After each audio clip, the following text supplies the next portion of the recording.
한진그룹이 또 경영권 분쟁 관련된 소식이 전해지면서 우선주들이 또 상승을 했습니다. 경영권 분쟁이 계속해서 이어진다면 또 우선주들, 한진카 우선주라든가 대한항공 우선주들의 상승세를 더 기대해 봄직한 거 아닌가라는 생각에 여러분들이 투자를 하실 수도 있을 것 같아요.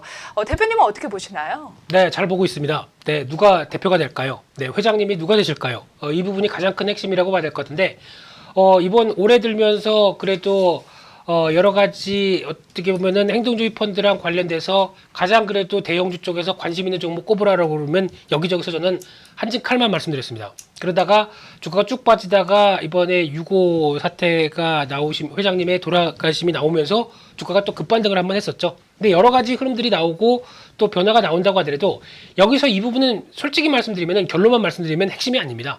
특히 한진칼이 누가 3남매 중에서 회장이 되느냐, 이걸 경영권 분쟁으로 가져가느냐, 이거는 별 의미가 없다고 생각됩니다. 왜냐면은 해봐야 다 거기서 그나물입니다.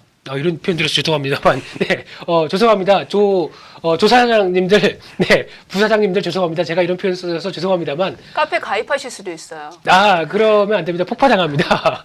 네, 왜냐면은 시장에서 바라보는 거는 그분들 중에서 누가 된들 지금 어떤 변화를 강하게 끌고 나갈 수 있을까가 아니라 약간 어떻게 보면 좀 지금 상황을 이용한다고 봐야 되겠죠. 아직 누가 될지 모르기 때문에 뭔가 변화에 대한 기대감이 높지 않을까로 바라보는 게 다다라고 하게 되면 오늘 같은 경우는 제가 보기에는 장중에 아까 가격대 한 4만 원대 이상 들어오게 되면 일단 때리는 게 맞다고 봐야 될 것 같고요.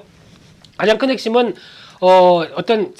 지금 기존의 조양호 회장께서 갖고 계셨던 지분과 우호 지분이 이런 쪽에 대한 변화가 이탈이 되면서 상대적으로 행동주의 펀드가 강하게 올라왔던 부분들 쪽으로 어떻게 보면 이쪽과 같이 변화 요인들이 좀 더 커질 수 있느냐, 이 부분이 가장 큰 핵심이죠. 그렇게 되면은 아마 행동주의 펀드와 관련된 쪽에 대한 입김이 좀 더 세지면서 기업 가치에 대한 변화 요인들이 좀 더 확실하게 바뀌는 방향으로 간다라는 쪽으로 봤었을 때 그 가장 큰 흐름이 나오게 되면 어느 정도 어떤 경영권에 대한 흐름들이 행동주의 펀드에 대한 목소리가 커지기 시작하게 되면 하반기에는 어떤 변화가 나오냐면 유유자산 매각이 나옵니다. 대표적으로. 그러니까 즉 회사와 관계없이 갖고 있던 뭐 제주도 땅이나 종로구 유련동 땅, 예, 참 알짜배기라고 하죠. 네, 그런 땅들이 정리가 되면서 일단 정리할 거 정리가 되고 그 다음부터 어떻게 보면 이제 우린 이제 항공 화물 운수 쪽에 대해서 강화를 시킬 거다라고 하게 되면 그쪽에 대한 여러 가지 드라이브를 해주면서 나올 수 있는 변화라고 봤었을 때 그게 가장 좋은